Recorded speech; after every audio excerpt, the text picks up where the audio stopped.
Pilluda, Cuencos Tibetanos, Podcast. Hoy, música especulativa. Entrevista al compositor y musicólogo Johann Hasler. Sentada sobre una piedra partida, de cuya escisión brotaban vapores embriagantes, la Pitia, profetisa del templo de Apolo en Delfos, en trance y crípticamente respondía a las consultas de los asistentes al oráculo. Plutarco advierte diciendo: el señor cuyo oráculo está en Delfos no dice ni oculta, sino indica por medio de signos. La música, como lenguaje significante, tiene también esta inquietante polivalente dimensión oracular, de no decir ni de ocultar, sino de indicar tanto el goce venusino como la hondura metafísica de la realidad última e inacible de lo real. Pero ¿qué ocurre cuando incluso se puede operar una traducción de todo lo existente y volver a los movimientos planetarios, a los sistemas alfabéticos, a las regularidades fisiológicas, a todo, volverlo música? Es decir, traducir a música lo no audible. Este acontecimiento de musicalización lo realiza la música especulativa. Y contraviniendo con su evidencia el célebre adagio italiano traduttore traditore, que literalmente significa traductor traidor, nos demuestra una casi innegable armonía de la existencia, como si omnipresente la música estuviera cual candidata favorita, siempre disponible para contarnos la armonía del cosmos que generalmente se nos escapa.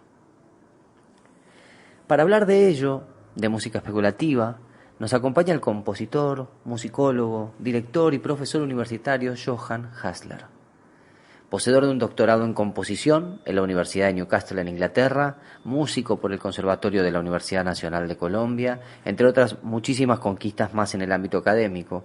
Pero además de componer y de componer hermosa música, posee la habilidad de la escritura y de la pedagogía. Y gracias a la sublime mixtura de estos dones, es una referencia ineludible para entender lo musical, tanto desde una perspectiva histórica como desde las pulsantes dudas de este presente que nos toca. Experto en esoterismo cultural y musical, nos ha coloreado los minutos de esta entrevista con la luz de su sabiduría.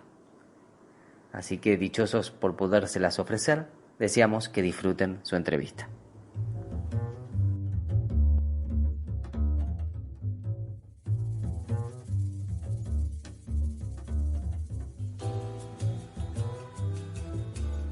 Bueno, a ver, yo querría empezar por acá.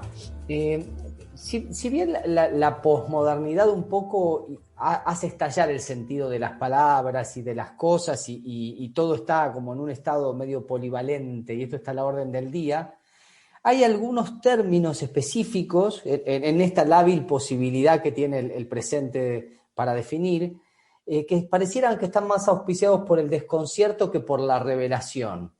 Nosotros a lo largo de la entrevista vamos a hablar y entrar en universos del conocimiento que pueden englobarse en música especulativa, esotérica, metafísica, y hay como cierto tinte peyorativo en la dimensión del término, por ejemplo, especulativo, que lo distancia de espéculo, que es su raíz más genuina, o esotérico, donde algunas asociaciones de imaginería también no son muy favorecedoras. Ni hablar de la palabra metafísica, que es una expresión que al ser oída mucha gente abandona rápido la pretensión de entrar en los misterios y corre para las otras esquinas.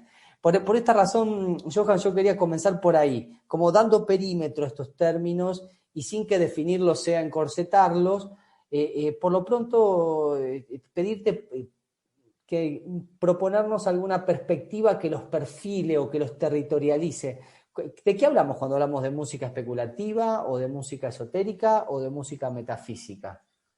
Sí, me encanta que empecemos por ahí porque esa es mi costumbre. Yo como profesor siempre empiezo mis cursos, la primera sesión, diciéndoles a los estudiantes, esto que vamos a tratar en el curso o en este primer mes del curso, ¿qué es realmente?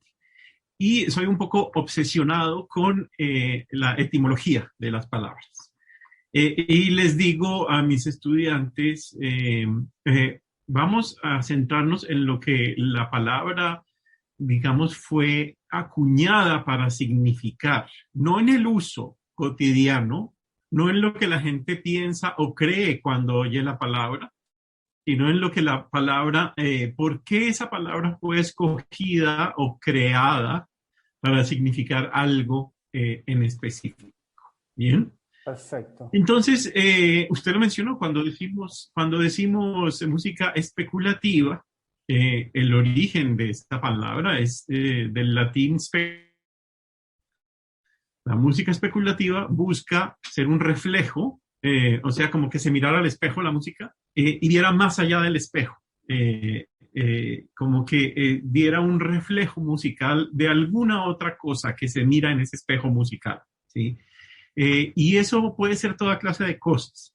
Puede ser un reflejo musical de lo matemático, de lo filosófico, de lo astronómico, como las grabaciones que hizo la NASA de los viajes del Voyager, que pues obviamente en el espacio no hay sonido, pero estas sondas Voyager al pasar por los planetas después del cinturón de asteroides captaron toda clase de radiaciones, de radio, de calor, de rayos X, lo que hicieron fue reflejar eso, que son vibraciones no audibles, reflejarlo en sonido. Entonces ahí tenemos un caso muy reciente, en los años 80 del siglo XX, de música especulativa en un sentido muy literal, una música que quiere reflejar a través del espejo del sonido alguna otra realidad no musical o algún otro fenómeno no musical. Y ese puede ser de cualquier tipo, insisto, puede ser filosófico, científico, esotérico, metafísico. Entonces, cuando decimos música especulativa, a pesar de que el uso habitual es para referirse a la música basada en filosofías o doctrinas esotéricas, estrictamente no es solo esto. Estrictamente es reflejar cualquier cosa no estrictamente musical en música. Como lo hizo Kepler hace unos 500 años, cuando él propone entender la rotación de los planetas alrededor del Sol como un punto de mayor alejamiento y de menor alejamiento con respecto a un centro. Y dice, bueno, esto también ocurre en música, ¿no? Es cuando hacemos una escala y estamos lo más agudo o lo más grave en esa escala. Y él propone en su libro Armonía de los Mundos una visión especulativa de el sistema solar que conocía en ese momento y cómo sonaría esto reflejando musicalmente esas proporciones, sobre todo de qué tan excéntrico es la órbita cuasi circular que él está estudiando. Entonces, el planeta Venus, por ejemplo, tiene una órbita casi circular, entonces en la escala de Kepler no hay variación, pero en cambio planetas más exteriores sí tienen órbitas bastante excéntricas, entonces hay una gran variación de la nota más aguda a la nota más grave de la escala. Entonces, ese es un ejercicio de música especulativa, decir, bueno, aquí tengo yo un modelo astronómico y voy a tratar de entenderlo a través del sonido. Este es un ejercicio de música especulativa o el que hizo NASA. Aquí tenemos una serie de datos que captaron los sensores en el espacio y ahora los vamos a transformar en sonido. Y eso fue lo que hicieron. También se puede aplicar la misma lógica. Sí, dígame. Una de las detracciones más habituales que uno se encuentra en relación a la música especulativa, incluso si aludemos a la idea de la especulación como de lo especular del espejo, es que el reflejo siempre es una imagen irreal de la cosa. Que la música especulativa lo que hace es construir una fantasmagoría del hecho musical en sí. Yo preguntaría ahí qué cosa es el hecho musical, porque no entiendo muy bien este concepto. En cuanto al concepto de la fantasmagoría, Sí lo entiendo y debo decir que estoy de acuerdo. Ajá, Son transformaciones de cosas no musicales en sonidos musicales. O no musicales necesariamente. Por ejemplo, ese experimento que hizo NASA, que son un álbum entero de discos de transformaciones sonoras de lo que captaron los sensores de los Voyager, no cumple mucho con lo que desde el punto de vista de la estructuración musical entendemos como música. Entonces, pues ahí está. Simplemente son datos de sensores pasados a sonido. No claro. necesariamente es música, ¿sí?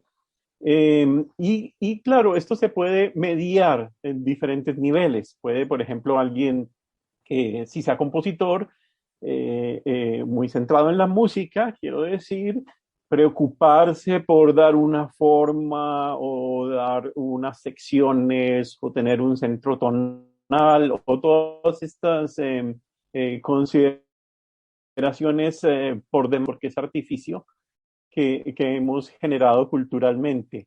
O puede decidir simplemente dejarlo que corra y que suene, que es la impresión que Claro, me da el disco de NASA, que simplemente claro. están sonando lo que los sensores captaron, Pienso en sin mayor intervención. En Joel Stenheimer, un físico que hizo música con proteínas, asignándole valores musicales, y bien como vos decís, dejándolo correr, pareciera que la música está presente que si esa asignación se hace, la música se hace presente, que lo que faltaba era hacerle una asignación de valores frecuenciales, como si, para contestarle a los detractores, digo también, como si en realidad no es que se pusiera música donde no la hay, sino que la música es omnipresente, lo que hay es sistemas de develación.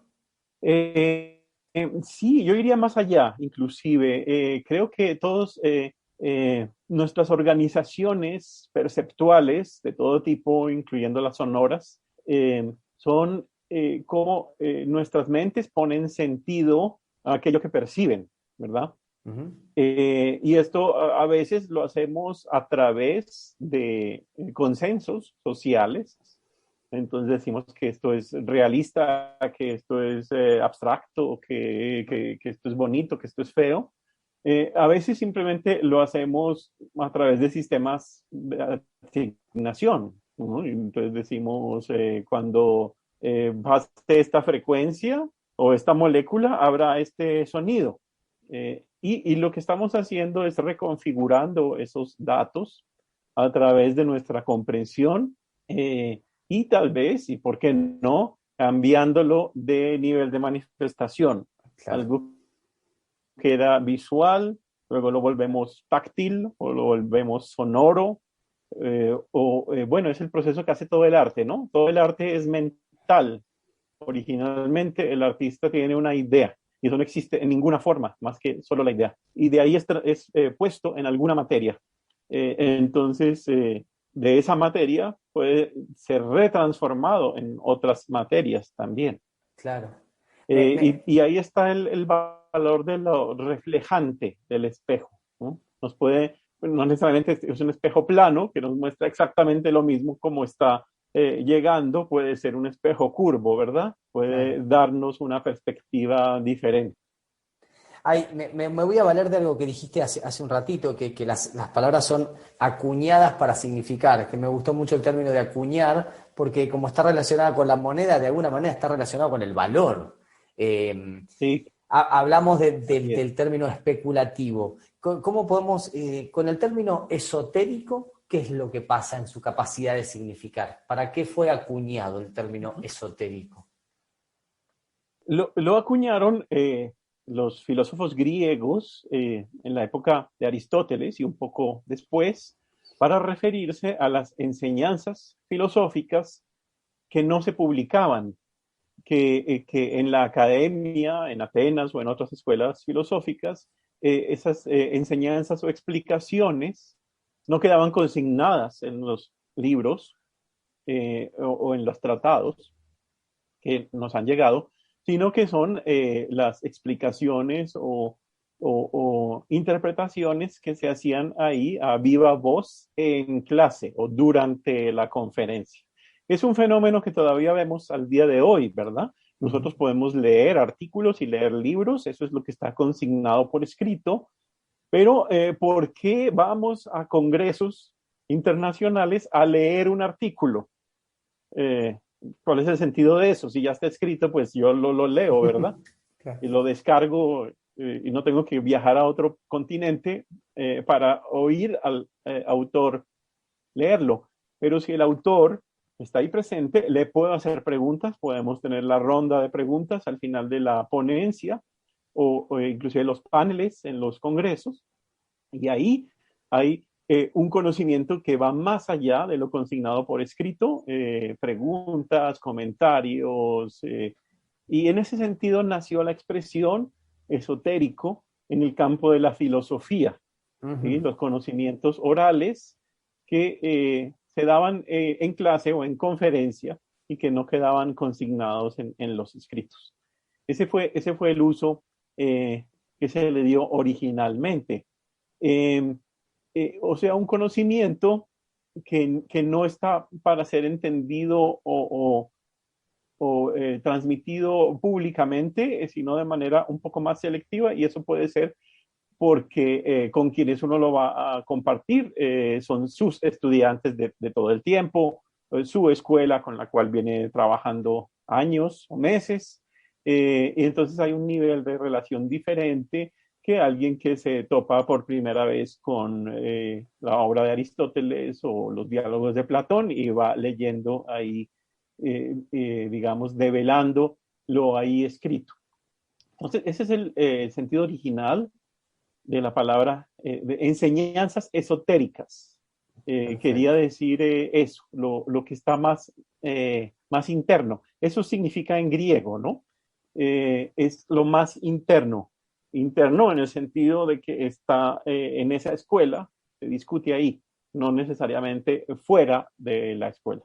Una música esotérica podría entenderse como una música que tiene capacidad de ser develada por aquellos que poseen la clave de develación. Sí, me gusta esa manera de entenderlo, por supuesto. Sí, por ejemplo, vamos a tener una pieza cabalística, entonces no entenderá lo mismo quien sepa cábala y tenga esa clave de develación, a quien no sepa de cábala y entonces pues oye los sonidos, pero no puede entender necesariamente qué hay detrás en términos estructurales cabalísticos. Perfecto. Entonces tiene un nivel de comprensión diferente, un nivel de organización de ese mismo sonido que todos oyen, pero algunos tienen algo más para aportar en su interpretación o develación. Sí. Si mundanizo un poco el concepto, se me viene a la cabeza quizás la expresión del jazz como género de improvisación. Pienso que el público tiene una clave de desencriptar las ocurrencias de los músicos que conforme va sucediendo el tiempo van improvisando, van uniendo. Eso no está escrito sino como una especie de trazo muy grueso, que es la melodía Sí. de la canción. ¿Podríamos hablar del jazz como una especie de género esotérico de alguna forma? Bueno, ese es en un sentido muy amplio, ¿verdad? Porque cuando se ha dicho recientemente, desde los 80, las publicaciones sobre música especulativa de Jocelyn Godwin empiezan en los 80 tempranos. Cuando él hace referencia a la música especulativa, se refiere en su momento a música con un trasfondo esotérico en el sentido de la tradición esotérica de Occidente, que tiene un componente espiritual y de, digamos, de religiosidad no ortodoxa, Claro. religiosidad heterodoxa, muy fuerte básicamente desde la Edad Media. Entonces, cuando decimos música especulativa, sin mayores precisiones, es ante todo esto, música inspirada de alguna manera en la tradición esotérica occidental. Perfecto. Perfecto, porque a veces me nace, ¿viste? Me nace esta inquietud, si el esoterista posmoderno, hablando en términos musicales, es aquel que tocando un intervalo de quintas conoce la profundidad del diapente, o en realidad es aquel que tiene un manejo tal de la musicalidad que puede generar a velocidad una cantidad de conexiones y de complejidades solo accesibles para un oído muy entrenado. Mm. Sí, me gusta porque estamos ahí jugando alrededor del origen mismo de la palabra esotérico, ¿no? De un conocimiento interno muy preciso, muy especializado, de un músico, por ejemplo, que lleve muchas décadas explorando las minucias del sonido. Claro, eso Claro. sería una comprensión esotérica del sonido en un sentido muy original del término, de conocimientos para un círculo íntimo de conocedores, ¿sí? Claro. Sin embargo, el uso que se le ha dado recientemente en los últimos 40, 50 años ha sido música inspirada de alguna manera en la tradición esotérica occidental. Perfecto. A lo largo de las entrevistas que nosotros fuimos haciendo, abordamos, nunca con la posibilidad de satisfacer el tema, porque el tema es tan elusivo al punto de parecer infinito, pero siempre rozamos varias veces el tema de la música de las esferas. Y Kepler, que vos anticipaste un poquito, pareciera ser como una especie de cisma en la percepción de este asunto, en la manera de planteárselo, como si fuese una escisión sobre la manera de tratar la música de las esferas antes de Kepler y después de Kepler. Entonces quería pedirte, Johann, cómo podríamos ubicar el tema antes de Kepler de la música de las esferas y qué renovaciones y aportaciones trajo él que la hicieron un después. Sí, me encanta que hayamos hablado antes de lo que es la música especulativa, porque en el caso de la música de las esferas es muy obvio que lo que está queriendo reflejar sonoramente la música especulativa, en el caso de la música de las esferas, es el sistema cosmológico vigente en la comprensión o el imaginario científico, cosmológico de una cierta época o de una cierta cultura. Uh-huh. Entonces, efectivamente, eso es lo que sucede cuando el sistema cosmológico es heliocéntrico y el modelo es de órbitas perfectamente circulares alrededor de la Tierra, perdón, me equivoqué, repito, cuando el sistema cosmológico es geocéntrico con órbitas perfectamente circulares, entonces al transformar esto en música, vemos que la distancia que hay entre el centro del sistema, la Tierra en el caso del sistema geocéntrico, y cualquier punto de una órbita perfectamente circular de cualquier planeta, pues la distancia es la misma, ¿verdad? Claro. Entonces, si queremos transformar esa realidad geométrica en términos de, digamos, de distancia o de velocidad de una traslación completa, de una órbita completa alrededor del centro del sistema cosmológico, pues eso nos da un valor siempre igual. ¿Sí? La distancia es la misma del centro al extremo de la órbita y el tiempo que tarda en dar la vuelta, igual, es estable. Entonces, en todos estos sistemas basados en ese modelo cosmológico, cada planeta tiene un solo sonido. Bien, pero cuando Kepler propone un cambio muy revolucionario en el sistema de entender las órbitas, dejan de ser circulares para empezar, y además ya el sistema es heliocéntrico, y siendo el Sol tan grande, su atracción gravitacional afecta la velocidad del planeta según qué tan lejos o qué tan cerca esté en su órbita. Entonces ahí se pierde esa estabilidad. Ya no tenemos que cada planeta tiene una altura en cualquier momento de su ciclo, sino que mientras más cerca del Sol esté, más rápido viaja. Claro. Entonces, si utilizamos un sistema de transformación de esa realidad astronómica en sonido, sabemos que mientras más rápido es más frecuencia, o sea, más agudo, ¿verdad? Claro. Y si usamos un sistema de transformación geométrico, pues mientras más corta la distancia, Entonces, igual, más agudo el sonido. Y tenemos entonces que los planetas no van a tener una sola altura, sino que dependiendo en qué momento de su órbita estén, en qué momento del año, van a tener una altura u otra diferente. Entonces, esa estabilidad que tenían los sistemas de órbitas perfectamente circulares antes de Kepler se rompe con el modelo cosmológico de Kepler, pero tiene todo que ver con el modelo cosmológico. Claro. ¿Sí? Se pierde un poco el círculo como símbolo también, ¿no?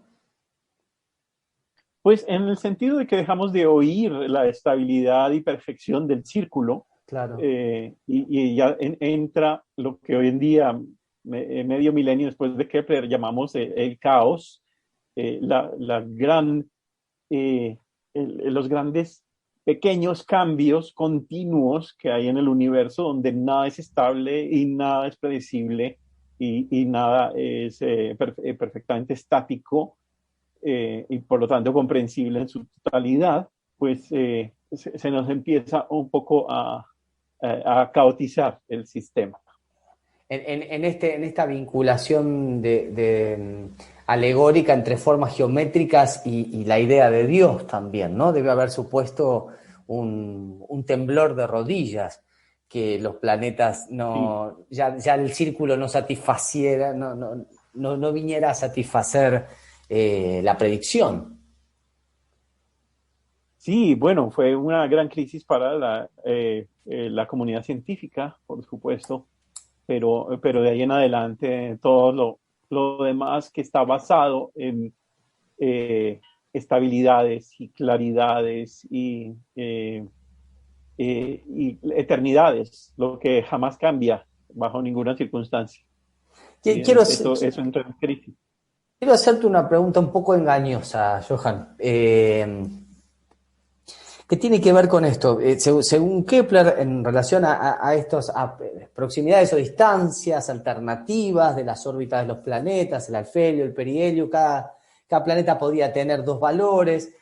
Sin embargo, seguimos adhiriendo a la idea de que esto semeja a una danza musical, una danza planetaria, y se genera una música de las esferas. La pregunta es tramposa, pero la respuesta siempre es provechosa, y es ¿cómo suenan? ¿Cuál es la música de las esferas? ¿A qué se parece? Bien, eso va a depender completamente de cuál sistema esté decidiendo reflejar. ¿Sí? Entonces, en el de Kepler, de hecho, hicieron un disco, luego les puedo pasar los datos para Sí, que con gusto. lo busquen. Sí, sí. En la Universidad de Stanford hicieron un disco sobre los cálculos de Kepler, ¿verdad? Y lo que tenemos ahí, lo voy a describir verbalmente, es que cada planeta tiene una escala que va ocurriendo de manera continua. Es lo que en música llamamos glissando. No es una escala pa, pa, pa, pa, pa. No es esto, porque eso es muy artificioso. Eso es, va paso por paso y un trayecto no ocurre así. Un trayecto no ocurre paso por paso, ocurre continuamente. Entonces, en vez de pa, pa, pa, pa, pa, tenemos ¿sí? Y luego en descenso. Entonces, lo que ocurre en este modelo que hizo la Universidad de Stanford sobre el sistema elíptico de Kepler es que cada uno de los planetas hace unas subidas y unas bajadas englissando a diferentes velocidades y de notas agudas y graves diferentes. Parten y llegan a notas agudas y graves diferentes. Esto no suena nada musical. Claro. Y vuelvo a lo que decía antes, no son acordes, no son melodías con acompañamiento, son pitidos de sirenas en diferentes velocidades y unas van más alto que otras. ¿Sí? Y bueno, así es, digamos, el sistema geométrico que propuso Kepler de las órbitas elípticas y el resultado de aplicar a pie juntillas ese sistema geométrico al sonido es ese. Claro. Entonces, la respuesta a qué suena La música de las esferas va a depender de dos cosas.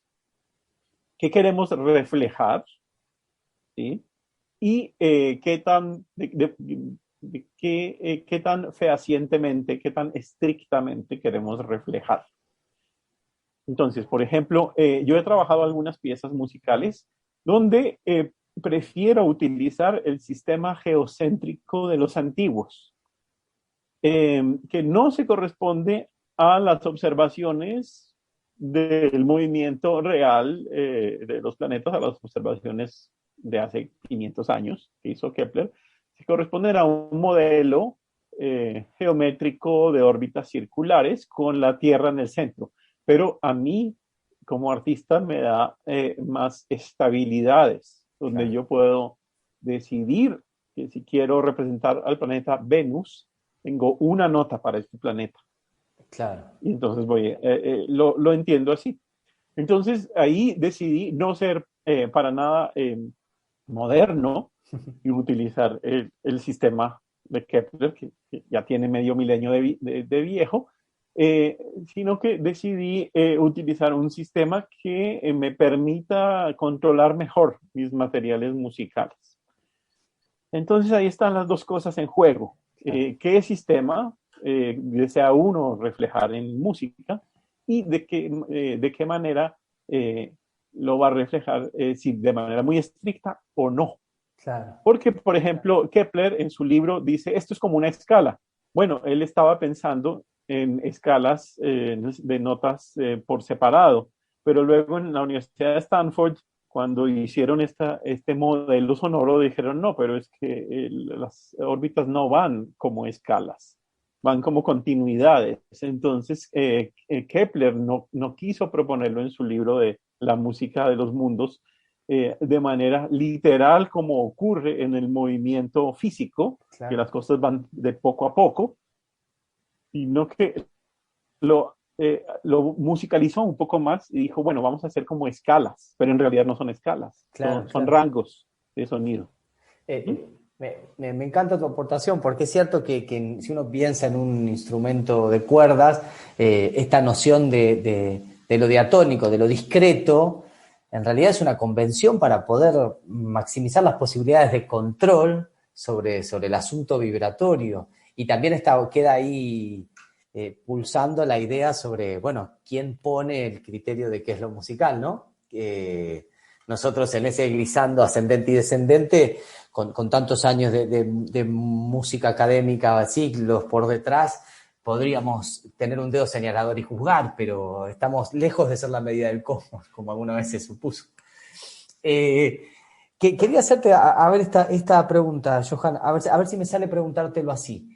Una vez leí a Isaac Asimov y él contaba que en una conferencia que él daba sobre divulgación científica, alguien se levantó de repente, también para acusarlo, diciéndole que cómo podía ser que los científicos de la antigüedad decían que el Sol tenía el tamaño del Peloponeso y esa era la ciencia de su momento, y después resultó que es chistoso pensar el Sol en esa dimensión.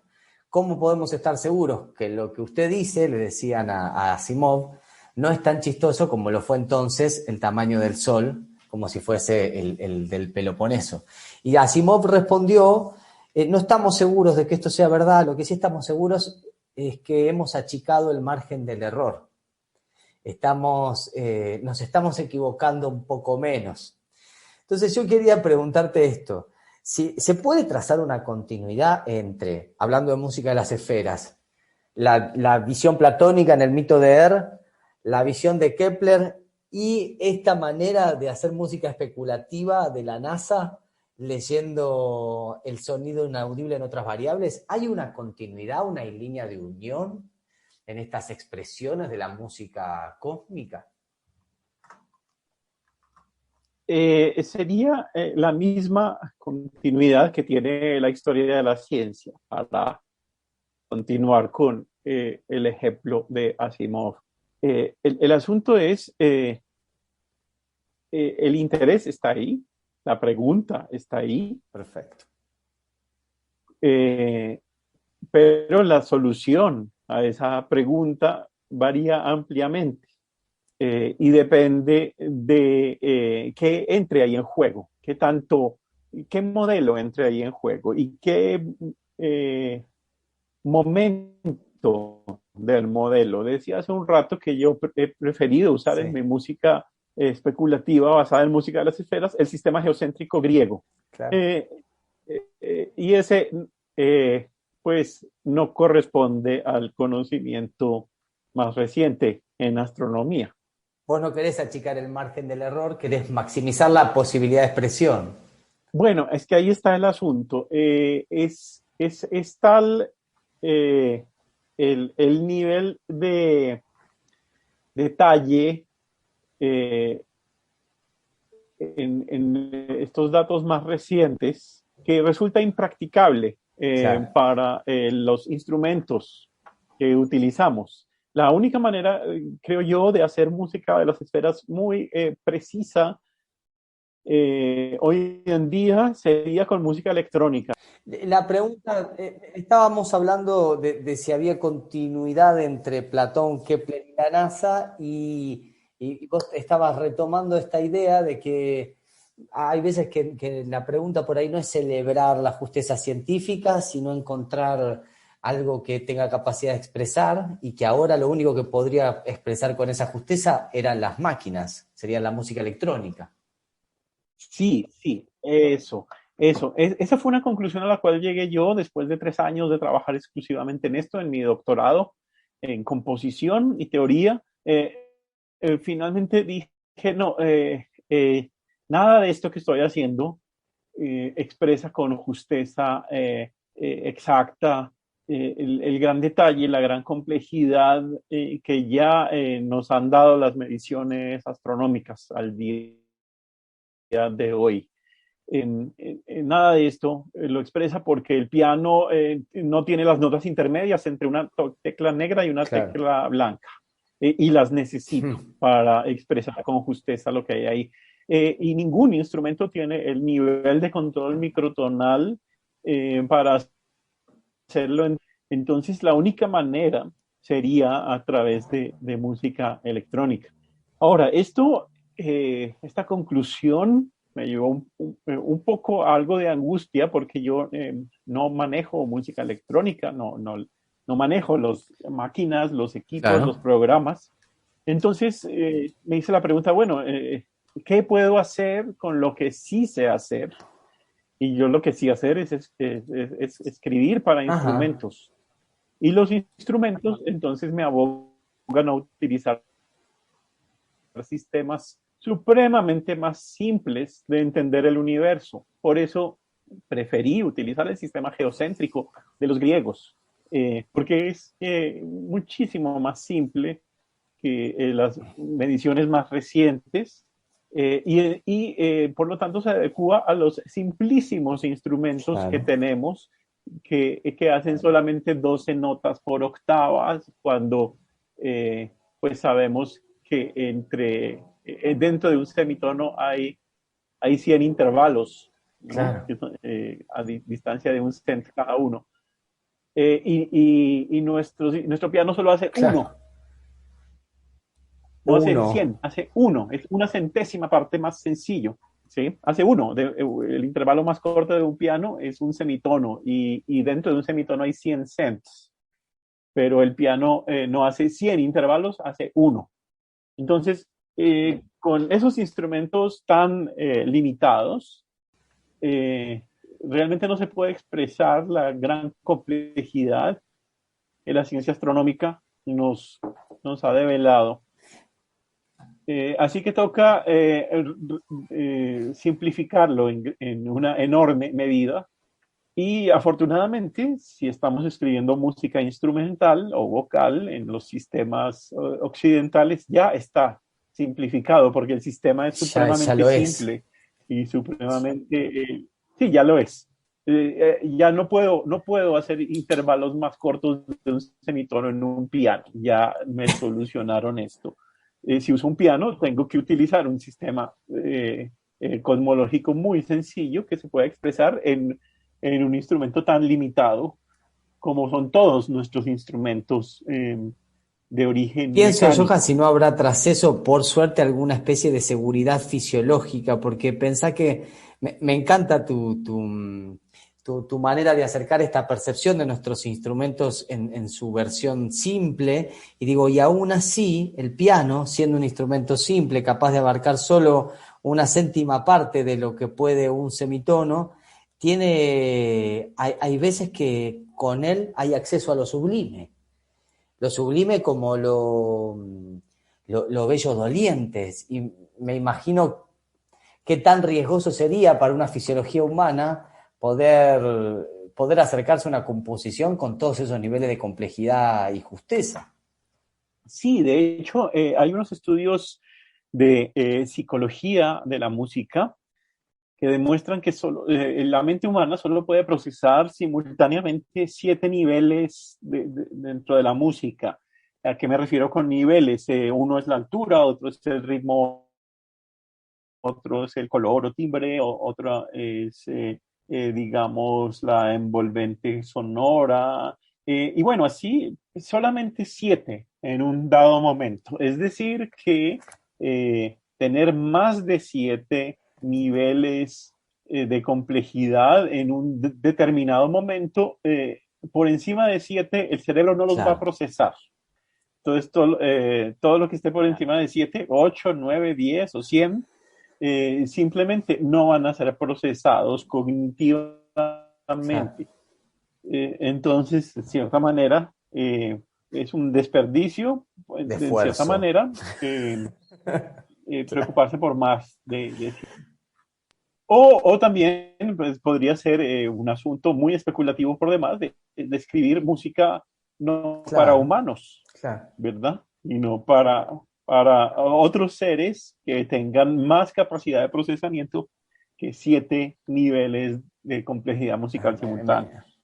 También sería posible descentralizar la música del ser humano. Esa es una aspiración grande de la música especulativa, siempre lo ha sido, que no solo lo culturalmente determinado sea el centro de la construcción musical, sino que vaya más allá de lo culturalmente determinado, o en este caso lo biológicamente determinado. Bien, no podemos entender más de 7 niveles de complejidad en un momento, en un instante sonoro, pero bueno, tal vez otros seres sí. Entonces, ¿por qué no construimos música que trascienda más allá del ser humano? Incluso ahí pienso en la dimensión de la música en su capacidad de lenguaje, ¿no? De capacidad de comunicar.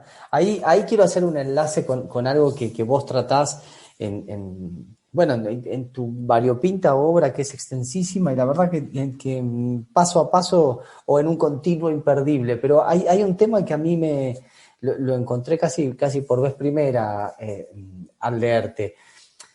En relación a esto, la música, como veníamos contando, siempre aspira a ser como un acontecimiento omnipresente, como que cada esquina de la existencia podría ser leída en clave musical, y así los mares se acompasan a un ritmo, las aves melodizan, los planetas componen armonías, veníamos hablando, todo está como en potencialidad de ser revelado como una música. Y el idioma, o sea, los caracteres que forman las palabras, no están eximidos de esta candidatura a lenguaje musical. Vos analizás la disposición abecedaria hebrea y demostrando que existen como una nomenclatura musical latente. Incluso hablas de sistemas como el sistema platónico mayor de Glasserson, el cromático de Alain Benet. Entonces quería preguntarte, para quien no sabe nada o nunca ha oído esto, ¿qué tiene el hebreo para ofrendar a la escucha musical?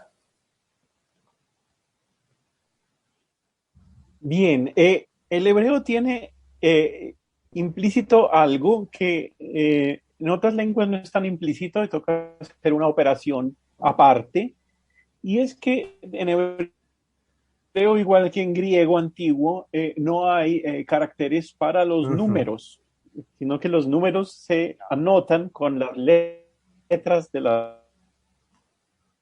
alfabeto.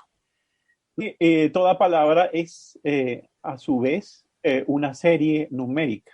Y desde la tradición neopitagórica, que decía Pitágoras que todo es número, pues ese ha sido la llave principal para la música especulativa en la tradición neopitagórica, ha sido transformar las cosas en número y a partir del número retransformarlo en otra serie de cosas diferentes. Y esto se puede hacer, por ejemplo, la tabla pitagórica lo hace con el alfabeto romano. Es muy sencillo, se hace una tabla con columnas numeradas 1 a 9 y se pone ahí dentro el alfabeto. A es la letra 1, B es la letra 2, C es la letra 3, así sucesivamente. Llegas a la letra 9, se te acabó porque solo hay 9 unidades. Entonces tu letra número 10 la pones en la segunda fila de la tabla, en la columna del 1 y así sucesivamente. Bueno, el hebreo y el griego ya hacen esto de por sí, no es necesario hacer la oración pitagórica, ya lo hacen. Entonces, lo que tienen estos dos alfabetos es que se ahorra ese paso, no tienes que hacer una tabla de transformación pitagórica como para otros alfabetos, ya está esa tabla.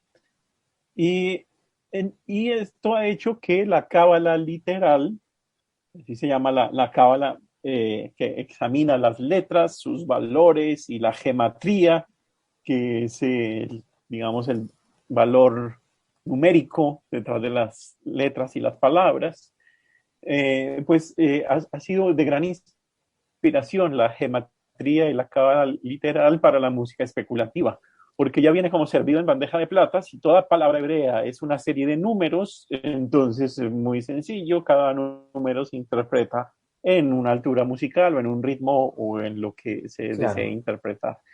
Entonces tiene esa, ya viene con eso en su diseño, digamos. Pero se puede extrapolar a otros sistemas alfabéticos también. Perfecto. Esa interrelación que trae permite, vos decime por favor, Johan, si yo estoy llevándolo muy, muy hacia cualquier lado esto, pero permite escuchar musicalmente cómo serían algunas palabras quizás de otro tono. Digo, por ejemplo, la palabra Dios en hebreo, haciendo esta interrelación entre número y carácter. ¿Es más audible en el hebreo?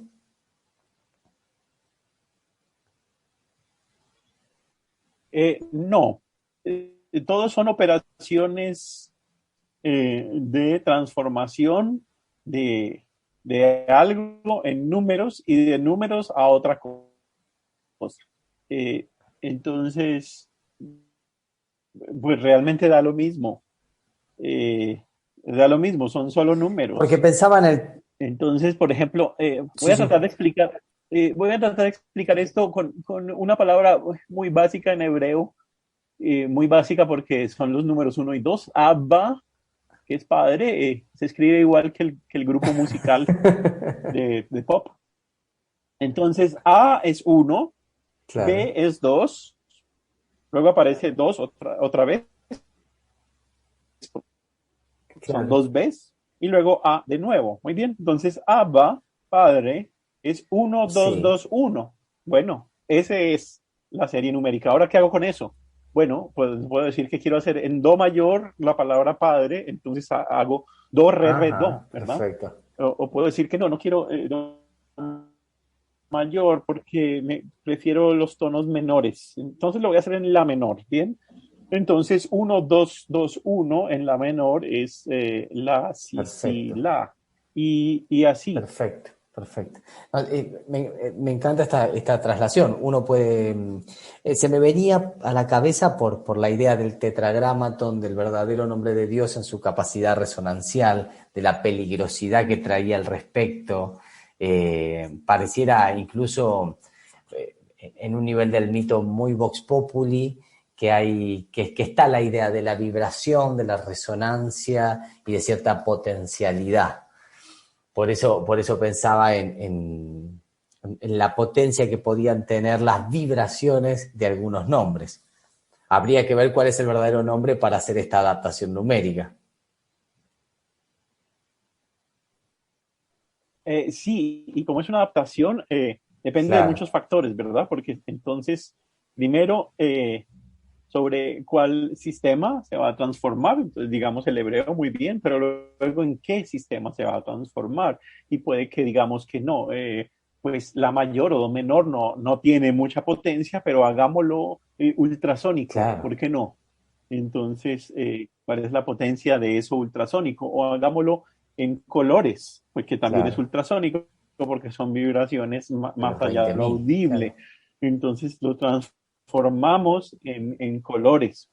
Entonces va a depender mucho qué sistema de transformación queremos utilizar y hacia dónde lo vamos Me a encanta. Yo transformar. justamente te preguntaba por todo esto, Johan, porque muchas veces vemos que se enfocan estos temas con una linealidad un tanto simplona y en realidad esto es clave sobre clave sobre clave, sobre variable y cada variable tiene un nivel de peso en el resultado final de la asociación que se elija en esta traducción especular de lo que puede la música. Como decís, si yo lo toco en, no sé, re sostenido, ya esa combinación ABA va a tener otro tipo de significado. Eso es, sí. Muy bien resumido, es exactamente eso. Es una serie de metáforas y algunas metáforas serán más potentes o más llamativas que otras, porque la cosa en sí no tiene mucha potencia. Uno, dos, dos, uno. Claro. Bueno, lo que yo haga con eso va a tener potencia. Pero uno, dos, dos, uno en sí, no. Y Johan, habría que compartir las metáforas con otro para que no sea demasiado solitario el juego de asociaciones, ¿no? Sí, precisamente por eso la música especulativa se ha preocupado de la tradición esotérica occidental, porque eso es justamente, es una tradición compartida durante muchos siglos en Europa y en todos los países culturalmente colonizados por Europa, que es básicamente todo el mundo, ¿verdad? Donde estas asociaciones puede que no sean del común conocimiento, pero sí tienen una tradición centenaria. Pienso en la alegría que debe ser saberse comprendido por alguien que comparte las mismas metáforas y puede retrotraerse a los mismos constructos simbólicos en el hecho del sonar. Eso se parece mucho a un acto fraternal. Claro, es realmente muy en el fondo Hmm. comunicación, ¿verdad? Yo te voy a decir algo y si lo sabes interpretar, vas a entender lo que te Claro. digo. Y si no, entonces solo son datos que no pueden ser interpretados porque no hay la clave de interpretación. Johan, quería proponerte pensar sobre cómo es la escucha en esta posmodernidad. Pienso un poco en la posibilidad de instalarnos en, si existe tal cosa, pero quizás sí, el oyente medio, el que tiene acceso a la música como nada, como una instancia más de lo cotidiano, mediatizado por las plataformas de streaming, por lo que la tele percibe o como música o como trasfondo publicitario. ¿Cómo sentís que escucha el sujeto posmoderno? Yo creo que el sujeto posmoderno tiene muy poco control o más bien ejerce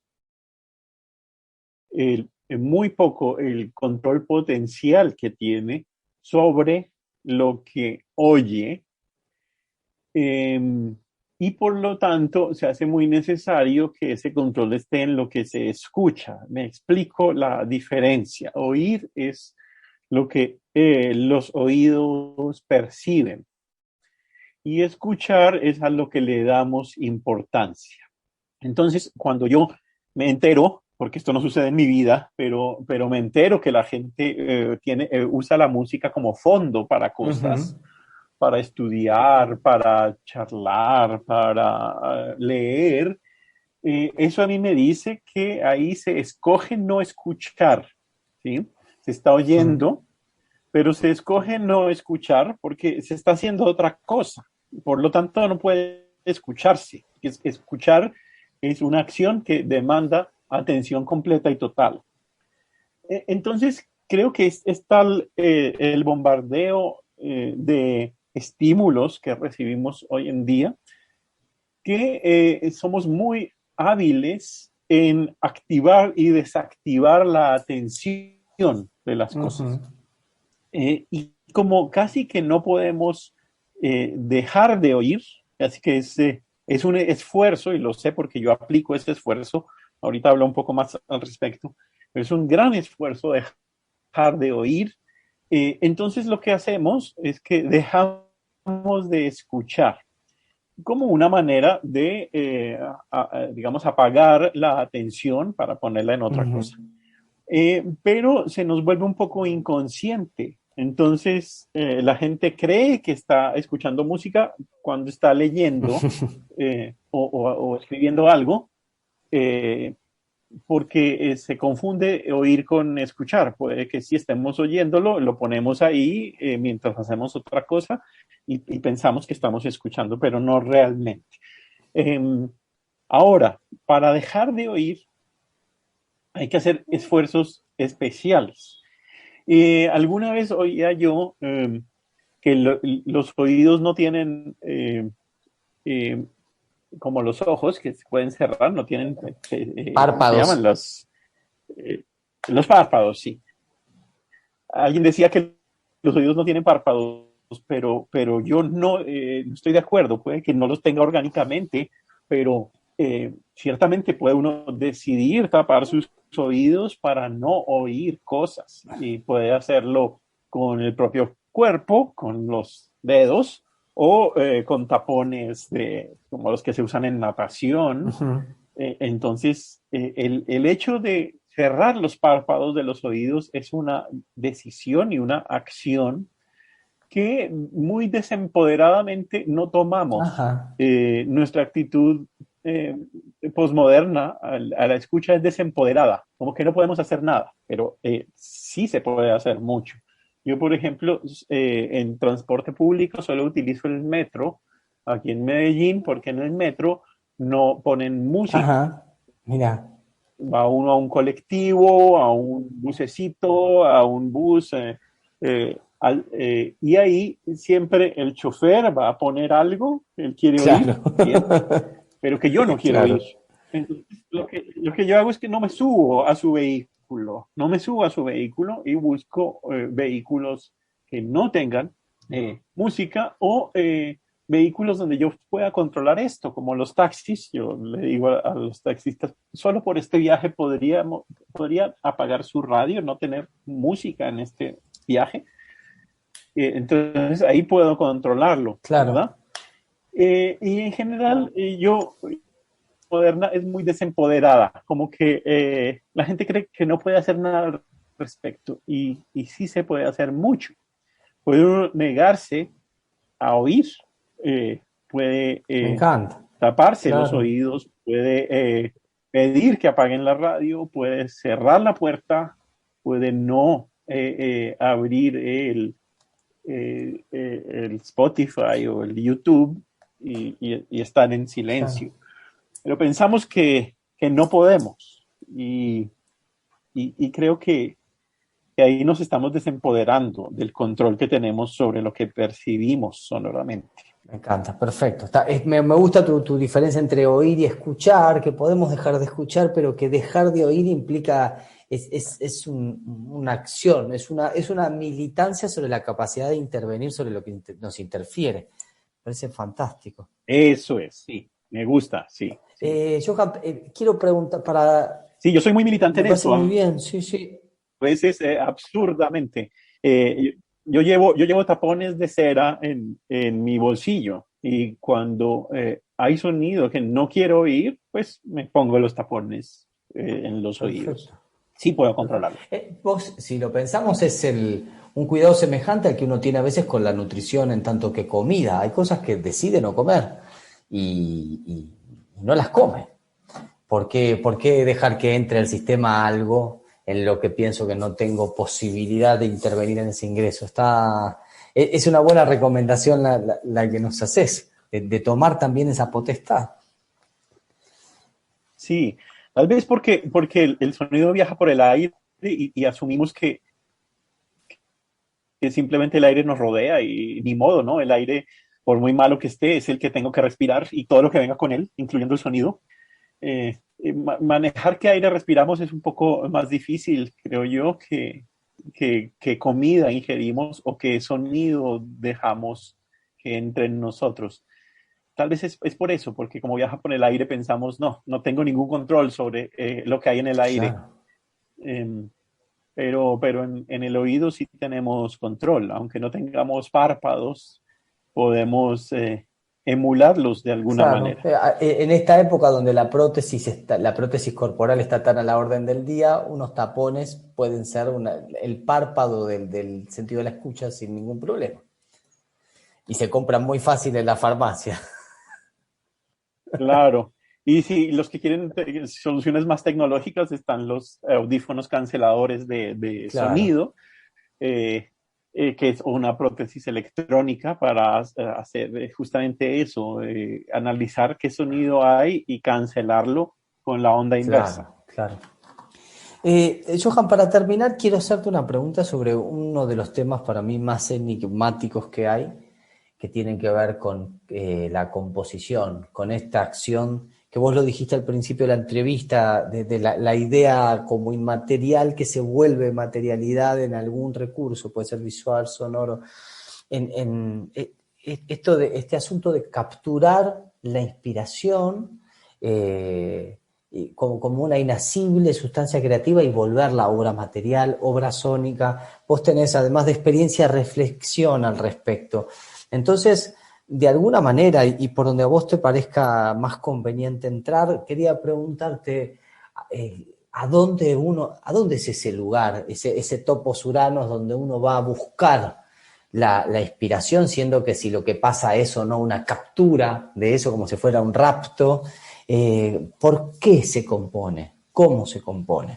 Bien, yo debo decir que yo sí creo en la inspiración porque la he experimentado muchas veces y lo aclaro porque hay muchos artistas contemporáneos que dicen que no hay tal cosa, que todo es trabajo y creación mental, pensamiento creativo hecho materialidad.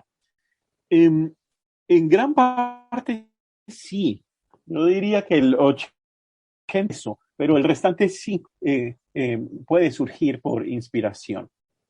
Ahora, el lugar para ir, la inspiración, no lo conozco. La inspiración llega, a veces sí, a veces no. Entonces, y te llega además muy poco, en muy pocas ocasiones, en muy pocos momentos, por lo cual si se es compositor profesional, hay que aprender a trabajar con algo que no sea inspiración, porque si no, solo harías una obra cada 10 años. Claro. Y si quieres hacer más que eso, tienes que saber trabajar sin inspiración. El proceso no es muy diferente con una cosa o con la otra. El origen sí es muy diferente, pero no el proceso. Del proceso hablo ahorita más adelante porque es bastante metódico. El origen sí es diferente. Yo lo veo así. La mayoría de las veces, cuando yo compongo, trabajo mentalmente. Tengo un plan, tengo una idea, tengo algo que quiero expresar, un sistema esotérico o no que quiero utilizar y unas tablas de atribución, de metaforización, como veníamos hablando, para transformar eso en sonido. ¿Sí? Todos esos son operaciones epistémicas. Es la mente trabajando. Perfecto. Bien. En cambio, la inspiración tiene un asunto que Mozart escribe en una de sus cartas, que es como que estás en la noche y hay una tormenta es una noche oscura sin luna y hay una tormenta y de repente en un relámpago, con la luz de un relámpago, ves todo el paisaje completo porque se ilumina por un instante y se ve todo completo en máximo detalle, pero desaparece apenas se va la luz del relámpago. Esa es la inspiración, donde no hay que construir nada, no hay que ponerse a pensar en nada, la cosa ya viene hecha. Claro, estaba ahí. Pero solo por un instante está ahí. Pero solo por un instante muy breve, por lo cual se requiere una gran técnica para reconstruir ese instante. Y no en un instante, sino en muchas horas o días o semanas de reconstrucción. Por lo cual, una de las habilidades más importantes que puede tener un artista de cualquier tipo es la memoria, poder recordar qué fue ese instante donde vio todo el paisaje en un relámpago. Pienso, Johan, que las musas son hijas de la memoria, sin ir más lejos.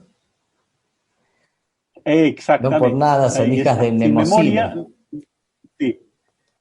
Sin memoria no se puede hacer nada de esto porque simplemente fue un instante y se acabó y desapareció. Y también cuando la obra no es inspirada, digamos, sino construida, lo mismo, porque se va trabajando mentalmente y hay que tener memoria de lo que se viene pensando y de lo que se viene creando mentalmente. Claro. Bien, entonces el origen de esas dos maneras de hacer arte, la manera epistémica y la manera agnóstica, digamos, o de inspiración, sí es muy diferente, pero el proceso de trabajo es el mismo con ambos. Consiste básicamente en recordar eso que se experimentó o que se percibió y en tener la suficiente técnica en el arte que se esté trabajando para saber cómo materializar esto. Entonces, si se imagina uno colores y formas, tiene que saber suficiente teoría del color y suficiente dibujo para poder plasmar esos colores y esas formas en el mundo tridimensional, Claro, ¿verdad? claro.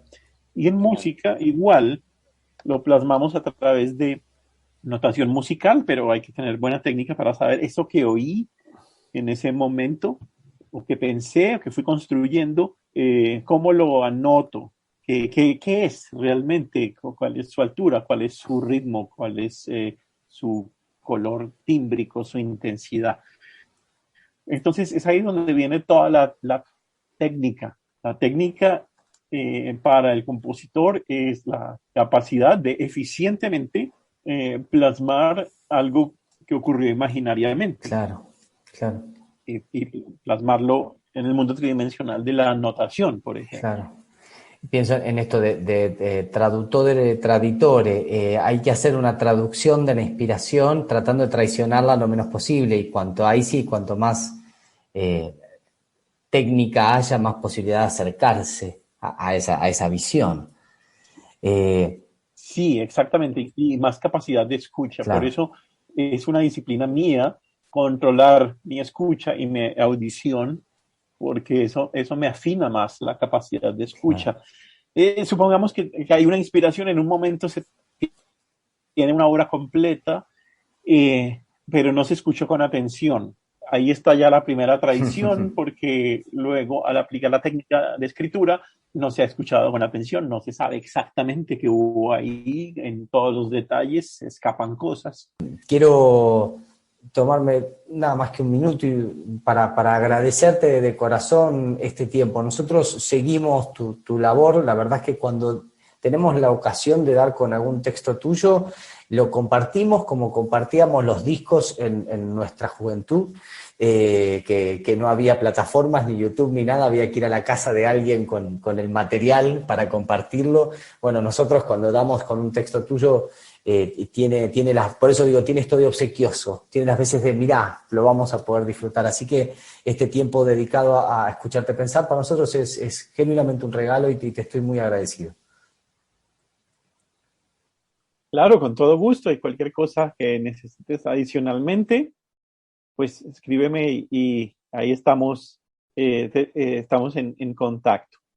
Y bueno, sigo escribiendo, hay una ponencia pronto en agosto, creo, en este congreso de esoterismo, y justamente ahora, en este momento que aquí en Colombia tenemos paro de la educación superior por protestas y todo esto, estoy aprovechando para terminar algunos escritos que tenía en proceso, entonces ya te podré compartir estos materiales más adelante. Bueno, Johan, que estés muy bien y nuevas gracias. Muchísimas gracias. Bueno, muchas gracias. Saludos a todos. Para terminar, oiremos la obra La tabla esmeralda de Hermes Trismegistos del mismo Johann Hassler, interpretada por el coro masculino Voces Oscuras de Medellín. Este fue el podcast de Villuda Cuencos Tibetanos. Hasta la próxima.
Because it overcomes every sort of thing.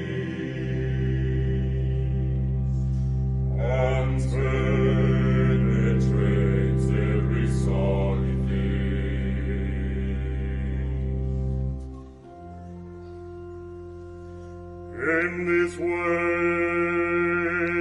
was the universe created.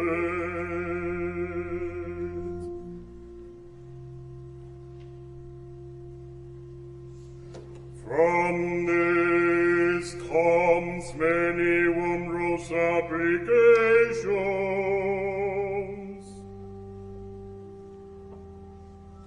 because it is the